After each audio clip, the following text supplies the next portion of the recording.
तो चलिए अब शुरू करते हैं हम रीवा रियासत के पीवाईक्यू, जिसमें पहला क्वेश्चन है 1854 में बुंदेलखंड बघेलखंड को मालवा में सम्मिलित कर खालिस्तान का निर्माण हुआ था। ठीक है, तो ये बात चल रही है 1854 की, और 1854 में लॉर्ड हुआ है लॉर्ड डलहौजी, और लॉर्ड डलहौजी ने एक सिद्धांत लाया था, इसका नाम था व्यापगत सिद्धांत। इसके अंतर्गत वो राज्यों को, यानी जो भारतीय राज्य थे उनको वो ब्रिटिश साम्राज्य में मिला रहा था। ठीक है, इसी के माध्यम से उसने बुंदेलखंड और बघेलखंड, झांसी और नागपुर को मिलाकर एक बड़ा हिस्सा बना लिया, और उस बड़े हिस्से को बोला गया मध्य भारत एजेंसी या फिर सेंट्रल इंडिया एजेंसी। और ये मध्य भारत एजेंसी या सेंट्रल इंडिया एजेंसी 1947 में भारत का हिस्सा बन गया, और 1948 जब आता है तो ये मध्य भारत का प्रमुख हिस्सा बन जाता है। उसके बाद आता है 1 नवंबर 1956, 1 नवंबर 1956 में मध्य भारत, विंध्य प्रदेश और भोपाल तीनों को मिलाकर एक मध्य प्रदेश राज्य बनाया जाता है। इसलिए आप पढ़ते हो कि मध्य प्रदेश राज्य की स्थापना कब हुई है, वो ये 1 नवंबर 1956 को। हुआ क्लियर है? ठीक है, तो इसका आंसर क्या होगा? इसका आंसर होगा option D, central India agency. हुआ क्लियर? ठीक है, ध्यान रखना। नेक्स्ट क्वेश्चन है राजा वीर सिंह देव की राजधानी कहाँ थी? तो पहले ये जान लीजिए कि वीर सिंह देव कौन था। तो वीर सिंह देव का नाम जुड़ा है किससे? खनवा के युद्ध से। ठीक है, गुणवाना की राजधानी गढ़ा से। ठीक है, कबीर के शिष्य से, इब्राहिम लोदी और सिकंदर लोदी से। ठीक है, तो जो वीर सिंह देव है ये एक्चुअली समकालीन था किसका? वो था सिकंदर लोदी, इब्राहिम लोदी का। ठीक है, अब इब्राहिम लोदी के साथ युद्ध हुआ है बाबर का।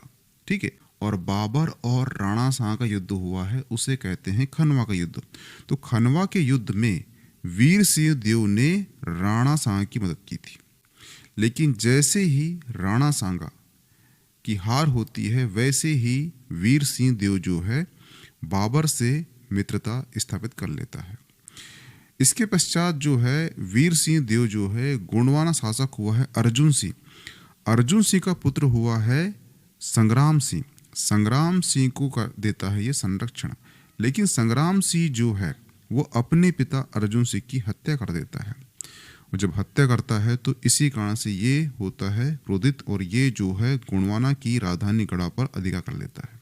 और जैसे ही वीर सिंह देव राजधानी गढ़ा पर अधिकार कर लेता है तो जो संग्राम सिंह है वो फटका की ओर भाग जाता है, और उसके पश्चात ये वीर सिंह देव से माफी मांगता है। कौन? संग्राम सिंह। और संग्राम सिंह को ये गढ़ा जो राजधानी है वो देता है। इसलिए जब संग्राम सिंह फटगा से आकर शासन करता है गोंडवाना की राजधानी गढ़ा में, तो उसे कहते हैं गोंडवाना राज्य गढ़ा फटका, क्योंकि वो फटगा से आया रहता है इसलिए।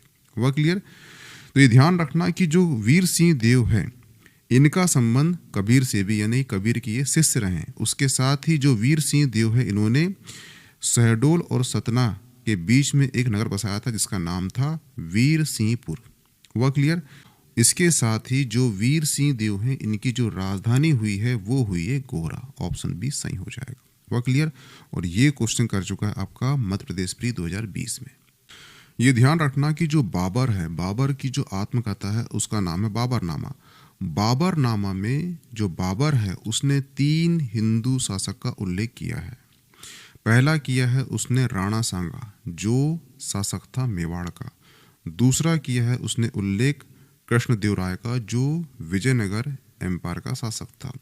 और तीसरा किया है बघेला शासक का, इसका नाम है वीर सिंह देव। ठीक है, तो कभी क्वेश्चन आपको आता है कि बाबर ने कितने हिंदू शासक का उल्लेख किया है बाबरनामा में, तो वो है 3 शासक।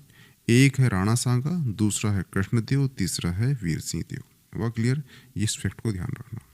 नेक्स्ट क्वेश्चन है कप्तान अवधेश प्रताप सिंह किस रियासत से संबंधित थे? तो ध्यान रखना जो कप्तान अवधेश प्रताप सिंह हुए हैं ये एक्चुअली अवधेश प्रताप सिंह का संबंध जो है रीवा रियासत से है। जो अवधेश प्रताप सिंह हुए हैं ये रीवा रियासत के एक्चुअली क्या कप्तान रहे हैं। ठीक है, और स्वतंत्रता के पश्चात जो है विंध्य प्रदेश वहाँ के प्रथम सीएम रहे हैं, इसलिए ये फैक्ट को ध्यान रखना। उसके साथ ही अवधेश प्रताप सिंह जो हैं ये संविधान सभा के क्या रहे हैं? सदस्य रहे हैं। और इसके साथ ही राज्यसभा सदस्य रहे हैं 1952 से लेकर 1960। लेकिन ठीक है, स्वतंत्रता पश्चात विंध्य प्रदेश के प्रथम सीएम कौन है, तो वो है अवधेश प्रताप सिंह। उसके साथ ही ये संविधान सभा के सदस्य भी रहे हैं। हुआ क्लियर? तो इनका संबंध किससे है, तो वो है ऑप्शन डी, रीवा रियासत से, क्योंकि ये वहां के कप्तान थे इसलिए। ठीक है, नेक्स्ट क्वेश्चन है सन 1854 1854 में रीवा राज्य के राजा का नाम बताएं।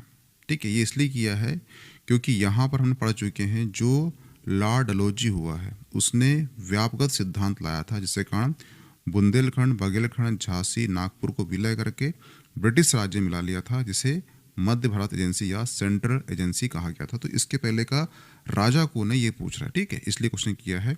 तो ये ध्यान रखना कि जो रीवा है, सबसे पहले जान लीजिए कि रीवा का नाम रीवा कैसे पड़ा है या रखा गया है। ठीक है, तो उसके पीछे कहानी प्राचीन भारत की। तो ध्यान रखना, जो बघेलखंड क्षेत्र है यहाँ पर एक धार्मिक स्थल है जिसका नाम है अमरकंटक, और अमरकंटक से जो नदी निकलती है, जो नदी का उद्गम होता है, वो है नर्मदा नदी। और जो नर्मदा नदी है इसका रेवा नाम मिलता है हमें कहाँ पर, सतपथ ब्राह्मण मिलता है, और रेवा नाम से ही इस क्षेत्र का नाम रखा गया है रेवा खंड, और रेवा खंड से ही नाम निकला है रेवा, और रेवा से ही नाम निकला है रीवा, इसलिए रीवा नगर इस यहाँ पर बसाया गया था, क्योंकि नर्मदा का नाम रेवा मिलता है सतपथ ब्राह्मण में। इस क्षेत्र को इसलिए रेवा खंड बोला गया, और यहाँ पर एक नगर बसाया गया, इसे रीवा नगर बोला गया। ठीक है, इसीलिए यहाँ पर एक नगर बसाया गया, इसे रीवा नगर कहा गया, और रीवा नगर में ही बघेल राजा हुए हैं विक्रमजीत ने अपनी इसे राजधानी बनाया था।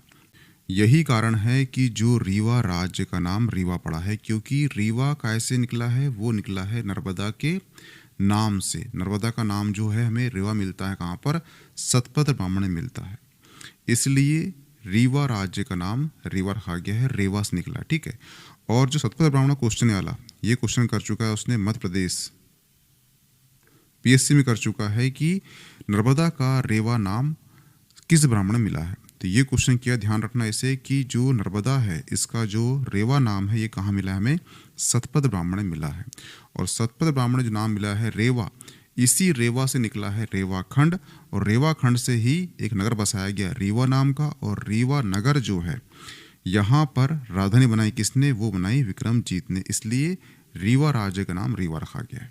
हुआ क्लियर? तो ध्यान रखना, जब 1854 था तब जो लॉर्ड डलहौजी हुआ है उसने व्यापक सिद्धांत के तहत बघेलखंड, बुंदेलखंड, झांसी, नागपुर को मिलाकर एक मध्य भारत एजेंसी बनाया था। ठीक है, सेंट्रल इंडिया एजेंसी बनाया था, और उसे जो है ब्रिटिश राज्य में मिला लिया गया। तब यहाँ के जो राजा थे वो कौन थे, वो थे रघुराज सिंह थे। ऑप्शन डी सही हो जाएगा। हुआ क्लियर? ये ध्यान रखना। मध्य प्रदेश में स्थित गोविंदगढ़ के किले का निर्माण किस शासक द्वारा कराया गया था? तो राजा हुआ है रघुराज सिंह। क्या हुए हैं? रघुराज सिंह। इसका आंसर क्या होगा? रघुराज सिंह। ऑप्शन बी राजा हुए, इन्हीं के समय जो है गोविंदगढ़ महल का निर्माण कराया गया था। हुआ क्लियर? ऑप्शन बी सही हो जाएगा। और सबसे मोस्ट आईएमपी पॉइंट ये है कि जो गोविंदगढ़ है यह स्थल वह स्थल है जो दुनिया के पहले सफ़ेद शेर मोहन के संरक्षण से जुड़ा हुआ है, और जो मोहन नाम दिया था वो दिया था राजा मार्तंड सिंह ने। हुआ क्लियर? जो मार्तंड सिंह है उन्हें एक शेर का बच्चा मिला था, वाइट शेर का बच्चा जंगल में, उन्होंने इसे ला लिया, ठीक है, और जो है अपने पास रखा, संरक्षण दिया, और उसका नाम दिया था मोहन। ठीक है, तो ये भी क्वेश्चन आता है कि दुनिया में सबसे पहले सफ़ेद शेर किसको मिला था, तो वो थे महाराजा मार्तंड सिंह। और राजा मार्तंड सिंह कौन है, तो ये रीवा रियासत के अंतिम शासक हुए, ये ध्यान रखना। ठीक है, जिनका उल्लेख जीव संरक्षण से किया जाता है। नेक्स्ट क्वेश्चन है, वर्ष 1948 में बुंदेलखंड बघेलखंड को जोड़कर कौन सा प्रदेश अस्तित्व में आया था? तो ध्यान रखना, 1948 में जो है बुंदेलखंड बघेलखंड को जोड़कर जो नया राज्य बना था वो बना था विंध्य प्रदेश, जिसकी राजधानी थी रीवा, और यहाँ के जो नेतृत्व करता थे उनका नाम है कैप्टन अवधेश प्रताप सिंह, और इसका विलय हो चुका था इस राज्य का 1956 में मध्य प्रदेश राज्य में। ठीक है, तो इसका आंसर क्या होगा? इसका आंसर होगा ऑप्शन बी विंध्य प्रदेश। नेक्स्ट क्वेश्चन है, बघेल वंश का अंतिम शासक कौन था जिसके राज्य का आजादी के पश्चात भारतीय संघ में विलय हो चुका था? तो ध्यान रखना, बघेल वंश का अंतिम शासक हुआ है, उसका नाम हुआ है मार्तंड सिंह, जो मध्य भारत की रीवा रियासत के शासक थे। 1947 में भारत के आजाद होने के बाद मार्तंड सिंह ने 1 जून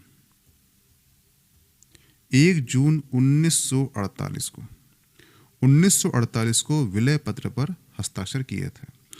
और जो मार्तंड सिंह हैं उन्होंने रीवा के संविधान निर्माता कौन रहे हैं? वो रहे हैं हरि सिंह गौर की अध्यक्षता में संविधान समिति का गठन किया था। ठीक है, तो ध्यान रखना इसका आंसर क्या होगा? इसका आंसर होगा ऑप्शन डी, मार्तंड सिंह। एक फैक्ट याद रखना कि जो राजा मार्तंड सिंह हैं ये जो हैं वन्य जीव संरक्षण के लिए प्रसिद्ध रहे। हुआ क्लियर? और इन्होंने ही रीवा में सफेद बाघ का संरक्षण किया था। ठीक है, तो यहाँ से इतने फैक्ट याद रखना। यहाँ पे आपका जो है रीवा रियासत के इतने PYQ आ चुके हैं, समाप्त होते हैं। इसकी PDF मिल जाएगी आपको मीमांसा एकेडमी के टेलीग्राम ग्रुप में, तो प्लीज ज्वाइन कर लीजिए। ओके, मिलते हैं नेक्स्ट टॉपिक में।